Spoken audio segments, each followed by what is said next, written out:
PEA Rendas apresenta Diagnóstico Municipal Iguape. Mobilidade Urbana. O Elo de Iguape, grupo participante do projeto de educação ambiental Rendas do Petróleo, vem desde 2023 acompanhando como as rendas do petróleo são aplicadas no município, como funciona o orçamento público e de que forma a população pode participar das decisões na cidade. Nesse processo de aprendizado coletivo, o grupo identificou a mobilidade urbana como tema prioritário e, com o apoio de especialistas, aprofundou o estudo sobre como essa política pública é planejada, financiada e executada em Iguape. O diagnóstico municipal foi elaborado a partir de dados oficiais, bibliografias, análises do cenário político local e da vivência do Elo com as políticas existentes. É uma ferramenta de reflexão e de apoio à participação social, contribuindo para que as rendas do petróleo sejam aplicadas de forma justa e efetiva no desenvolvimento da cidade.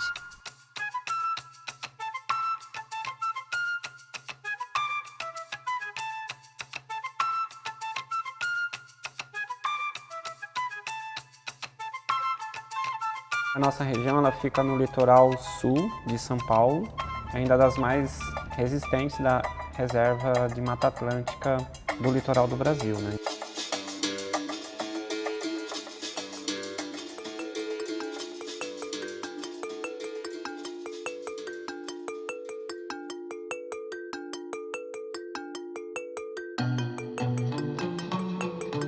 Por Iguape ela ser uma extensão muito grande e é o maior município em extensão territorial do estado de São Paulo, tem muitas comunidades separadas. Tem a Barra, tem o Icapara, tem o Subaúma, tem o Jairé. E aqui fica esse estuário lagunar do Mar Pequeno, formado pelas ilhas de Cananéia, Ilha Comprida e Iguape. Muitos trabalhadores que são daqui trabalham em Ilha Comprida. Então eles têm essa dificuldade de acessar até a Ilha Comprida, porque a cidade ela só tem dois caminhos para se chegar até o outro lado da cidade, que é aqui, a ponte, e aqui que é uma passarela, só de pedestres. Essa passarela ela é um pouco pequena, então tem vezes que passa gente com carrinho, então a gente tem que se espremer de um lado, né, para passar a galera. Como é que a gente consegue democratizar o acesso ao centro urbano da cidade? Se mesmo aqui, nesse núcleo urbano, a gente tem o rio, que já é um obstáculo geográfico, né, e social também, imagina essas outras comunidades daqui, então, para chegar até aqui a usar os aparelhos públicos, né? A nossa extensão de praia, ela está de frente para a Bacia de Santos. Então, os poços que são furados, alguns desses offshores, ele entra dentro do limite confrontante do território de Iguape.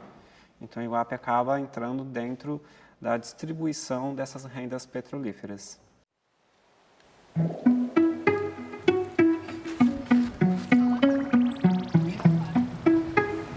Hoje, na reunião mensal, 21ª reunião mensal do Grupo Elo aqui de Iguape, a gente vai fazer uma dinâmica de mapa. Basicamente, a gente vai pegar um mapa gigante que a gente tem em lona do município de Iguape e vamos entregar post-its para cada membro do Elo que estiver aqui. E a ideia é o quê? Cada um ir escrevendo o seu nome no post-it e colocando no mapa onde é que mora.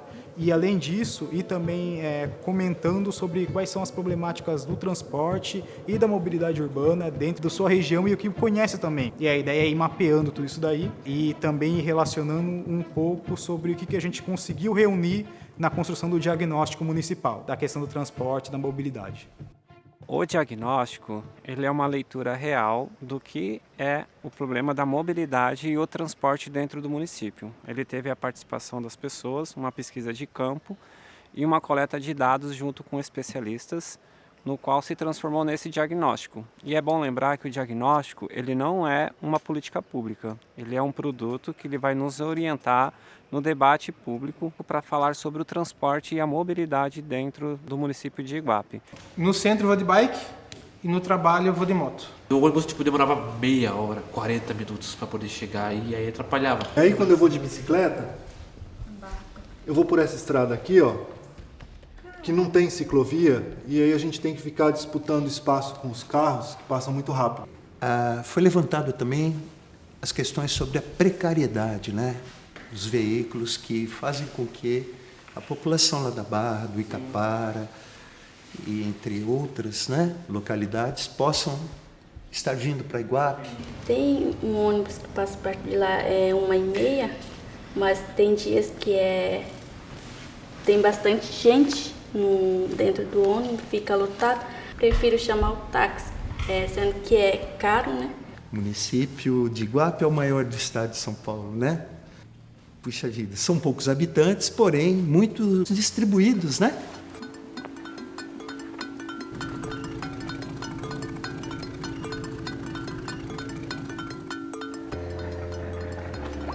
Assim, nesse bairro, ao total, tanto da Costeira quanto pelo lado, são ao total de 150 famílias.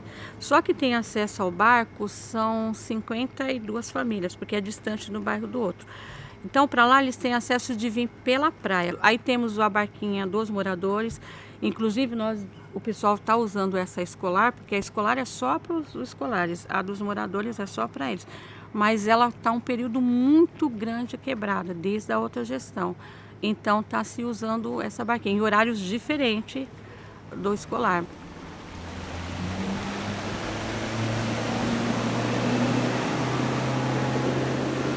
Você está vendo que essa barca, ela não comporta todas. Se for 15% dos moradores para Iguape, para a cidade, não volta. Aí tem que esperar, tem que fazer 2 viagens, porque só tem essa barca agora e a outra já vai para quase 2 anos de quebrada. Quando a barquinha quebrava, eles não deixariam, a Secretaria de Educação não deixava os passageiros utilizar a barquinha da escola. Aí a gente se reuniu mais uma vez para poder utilizar a barquinha escolar, porque a culpa não era nossa da barquinha não ter quebrado. Né? Porque o que a gente dizia, tem que ter manutenção, né? Quando eu conheci o Elos, eu falei assim, que a nossa dificuldade maior é que assim, quando nós chegamos lá em Iguape, no centro, a gente nem fala assim, eu vou para o centro, a gente fala assim, vou para Iguape. E aí a gente vê que as luzes são diferentes, tem uma outra realidade, parece que a gente está num outro mundo. Tem shows, tem várias coisas que a gente não pode ter esse acesso por causa do transporte.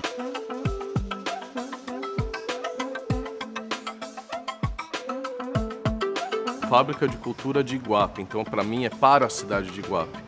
A gente começou a pensar em atividades de bicicleta, assim, tipo pegar os aprendizes e vão fazer uma saída pedagógica falando dos espaços da cidade, ou então vão ter uma bicicleta biblioteca, que a gente põe uma caixinha atrás, sai fazendo atividade de mediação de leitura, você está dentro de uma aldeia, você está dentro da comunidade caiçara, você apoiar esses espaços não é simples, porque são espaços que eles estão eles são regionalizados ali numa distância grande do nosso espaço. A gente tinha a ideia, no projeto isso já existia, a ideia de uma lombofaixa que interligasse a fábrica com a praça. Então essa lombofaixa, primeiro que ela já fala para quem está de carro, cuidado, que aqui é um espaço diferente. E a gente instalou 2 bicicletários, que é exatamente para as pessoas terem onde colocar suas bicicletas, porque a gente viu que o grande meio de transporte aqui para as crianças, para os adolescentes, para os adultos, eram os bicicletários, porque inicialmente eles vinham e deixavam tudo encostado na frente da fábrica. E aí, para encostar e para desencostar as bicicletas, para estacionar e retirar, era muito complexo, porque você tinha que tirar 2 bicicletas para pegar a sua que estava atrás. Então a gente pensou nesses bicicletários e para a cadeia a gente já pensa nele ampliado, assim, fazer um maiorzão para dar conta.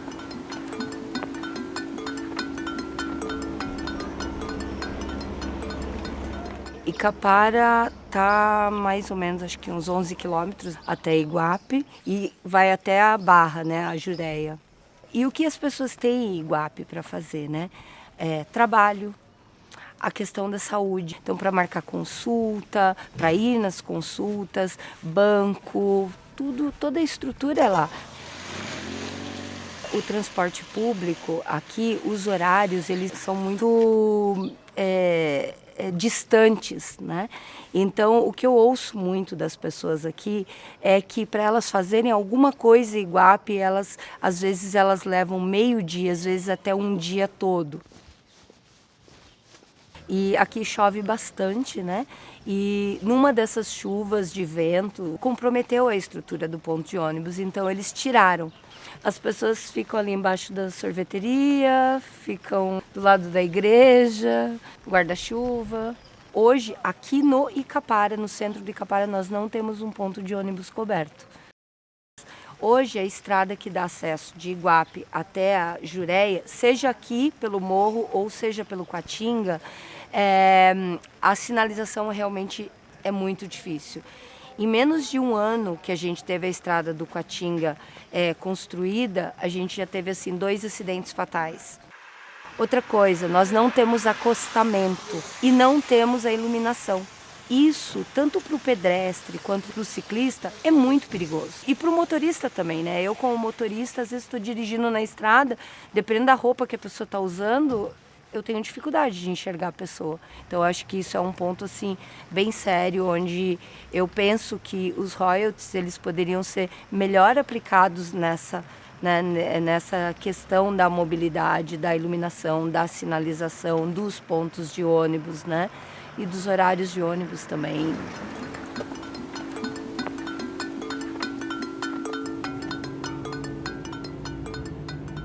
Aqui no nosso bairro não tem banco, então o único jeito da gente estar acessando o banco é atravessando e indo lá para o centro. Não tem hospital, embora tenha UBS, tem um pronto-socorro ali no outro lado, né? Aqui só tem UBS, mas assim não consegue atender a demanda da população. Então a gente precisa ir para lá também, para o centro, para estar tendo esse atendimento. Lotérica aqui não tem, então a gente também tem que ir para lá para pagar conta. E lojas, né, também assim, que aqui no bairro não tem, que lá no centro também tem, né? Então a gente usa muito para essas coisas também. Essa ponte aqui, né, a passarela, eu creio que se tivesse mais uma na metade do bairro, seria muito mais fácil, porque antigamente o centro era nessa direção. Então tinha banco, era tudo mais por perto. Agora os bancos foram tudo para a avenida. Então se tivesse uma outra passarela na metade do bairro, seria bacana, que dá um acesso mais rápido, né? Seria um investimento muito assertivo, né? Mas, por exemplo, eu acho que, ouvir o povo, a população, sabe? Porque quem vai utilizar os transportes públicos são eles. Então, nada melhor do que saber a experiência deles para poder melhorar isso, né? Nós encontramos dentro desse diagnóstico, principalmente com a contribuição de representantes públicos, que quase 96% do subsídio que é pago ao transporte público é com o dinheiro da própria cidade, né? É o nosso dinheiro. Então, falta pouco para a gente tornar 100% o subsídio. E se a gente conseguisse reivindicar isso, né, e ajudar na discussão com o poder público para implementar a tarifa zero, nós teríamos aí também um ônibus de graça para as pessoas. Antes a gente ia atrás de algumas migalhas, porque a gente achava que era uma coisa assim, como se a gente achava que a pessoa estava nos fazendo um favor. Reconquistar. Então o projeto ele nos ensinou assim que quando a gente tem um conhecimento de alguma coisa, a gente pode falar de igual para igual. E se identificando mais com o seu próprio território, passaria também a defender mais o seu próprio território. Antes de eu entrar no pré-rendas, eu não votava, né? Eu ainda era menor de 16, tinha 15. Aí quando eu acabei de fazer 16, eu tirei título.